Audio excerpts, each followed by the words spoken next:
aqui. Primeiramente, conta um pouquinho para a gente de onde surgiu, né, o desejo de comunicar através de um livro tudo que você passou. Eu sempre fui também muito entusiasta dos livros, desde pequena, lendo o tempo inteiro. E aquele sonho, né, que a gente tem de plantar uma árvore, escrever um livro, ter um filho. Então, eu sempre tive essa meta de quero um dia escrever um livro. Mas a insegurança, qual é o assunto, sobre o que vai ser, como que vai ser, né? E quando eu virei mãe pela primeira vez, eu comecei a aprender muitas coisas. Muitas coisas que antes estavam na teoria tiveram que se transformar em prática na minha vida, em vivência na minha vida, né?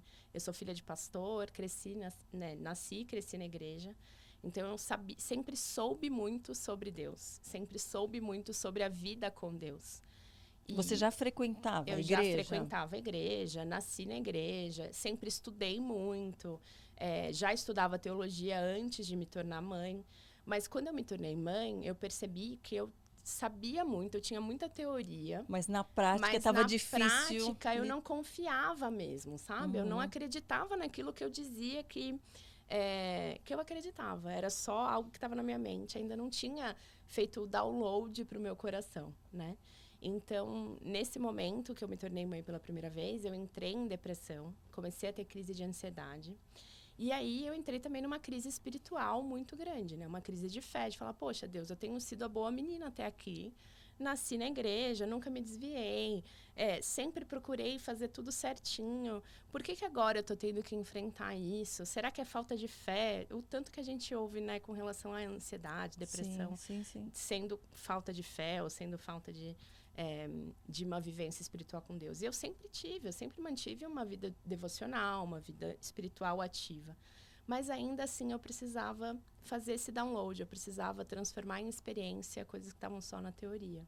E foi daí que nasceu a ideia de escrever o livro para ajudar outras pessoas que, como eu, podiam estar passando por algo similar. E, na verdade, a gente, assim, às vezes a gente escreve o livro que a gente gostaria de ter lido, né? Então, para mim foi isso, assim, eu queria escrever o livro que no momento que eu estava na crise, eu queria ter lido. E no momento você já passou a escrever durante aquele momento ou foi algo que você passou, porque você levou 3 anos e meio, né? Eu soube, para escrever o livro.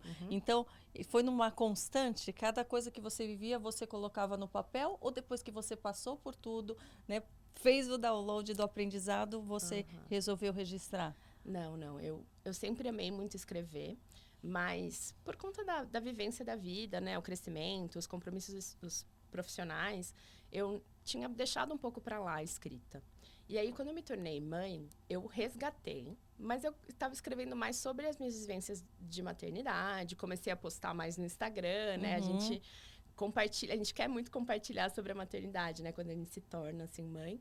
E, né, falar dos perrengues do lado bom e do lado sim, saber difícil, dos outros, é uma troca, outros, né? total. A gente se sente menos vulnerável quando a gente troca experiências, né? Quando a gente ouve os relatos do outro. E a maternidade, a mãe de primeira viagem, sempre, olha, eu não conheço nenhuma mãe que não tenha passado por questionamentos, que não tenha passado por alguma dificuldade, que não tenha se perguntado se está fazendo certo ou se culpado, né? Por mais realizador que seja, né? Esse momento, essa experiência de se tornar mãe, vem muitos questionamentos, é muito aprendizado, né? E a gente tem que realmente não guardar só para a gente. Quando a gente compartilha, a gente se sente mais leve, porque a gente aprende, né? Exato. E a escrita se tornou, para mim, uma forma de processar tudo aquilo que estava acontecendo. Mas eu ainda não estava com a ideia de transformar essa escrita em livro, né? Foi só quando o meu segundo filho nasceu, então, depois de 2 anos que eu voltei a escrever e voltei a processar, né, tudo que estava acontecendo comigo por meio da escrita, que o Senhor me chamou a organizar, sistematizar tudo isso em um livro. Mas ainda assim, depois do nascimento do meu filho, ainda foram 3 anos, do meu segundo filho, Foram 3 anos e meio escrevendo, muitas vezes lidando com a síndrome da impostora, né? De não, mas quem é você? Você ainda luta com muitas coisas, né? Você ainda não está 100% livre, leve e forte. Como é que você vai escrever um livro sobre ser livre, leve e forte? Porque era o seu desejo, era isso que você Exato. almejava, né? Então você estava nessa busca. Eu acho importante a gente nunca colocar, né, se tapar por nossas dificuldades, e sim encará-las, né? E é só assim que a gente aprende e cresce. E uma parte grande do que eu falo no livro é sobre justamente quebrar essa idealização de que em algum momento do lado de cada eternidade a gente vai estar 100%. E que a gente vai estar completamente pronta para compartilhar o que for. Todas nós estamos na jornada ainda. Todos nós, né, estamos em um processo de restauração que vai durar a vida toda. Enquanto Jesus não voltar, enquanto a gente não for se encontrar com ele, a gente vai ter que lidar com a imperfeição, né? Então, parte da escrita e publicação do livro passou por eu exercitar essa vulnerabilidade de entender, não está perfeito, não vai estar perfeito, eu não estou perfeita, mas ainda assim o Senhor usa. Graças a Deus, o Senhor usa pessoas imperfeitas em processo de restauração. Ele escolhe que seja assim. E como que foi esse processo mesmo, essa descoberta no meio do turbilhão da maternidade, né? O passo a passo, como você foi se descobrindo? Você parou um momento e falou, poxa, Deus, agora é com você, não estou dando conta, vou orar, vou ler mais, vou pedir por isso. Como que foi na prática?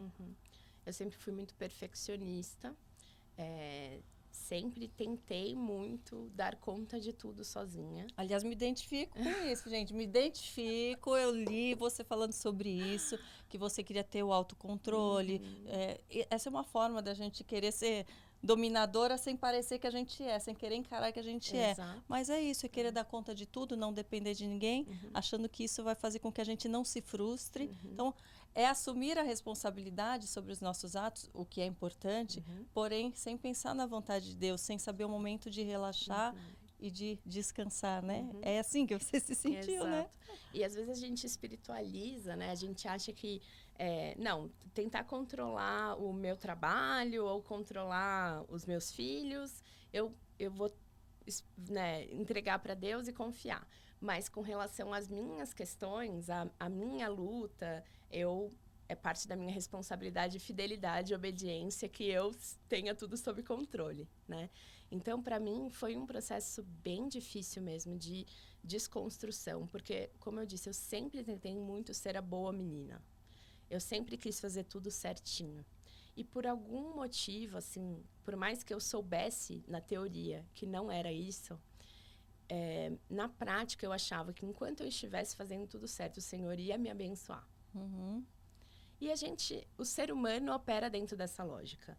O ser humano trabalha na lógica do merecimento, da meritocracia, da performance. Sim, é aquela história, faça o bem e você vai receber o bem, e só isso basta. Exato. Mas existe algo mais profundo que precisa ser trabalhado, né? Total.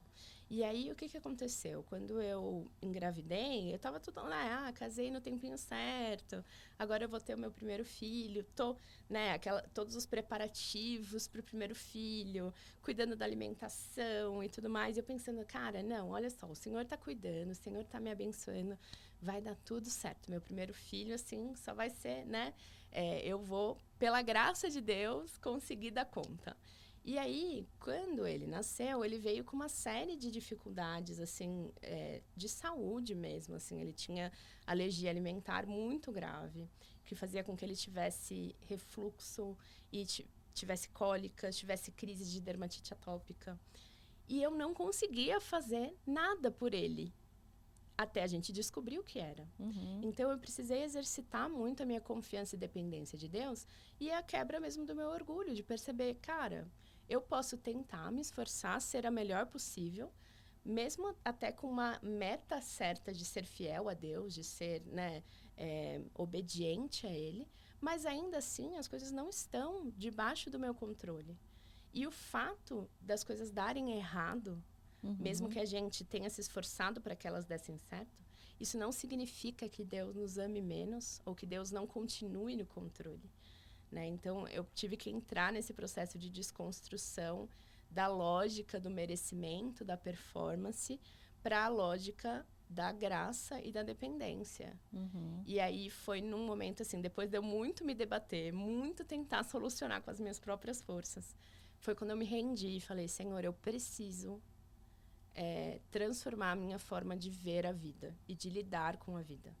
Eu quero permanecer sendo fiel, porém, eu quero estar aberta para o imprevisível, para a realidade imperfeita da vida, sem me frustrar tanto quando o imperfeito aparecer. Sim. Né? Então, foi um processo mesmo duro de desconstrução, de encarar a imperfeição da realidade e de encontrar beleza, encontrar graça, mesmo quando as coisas estão imperfeitas.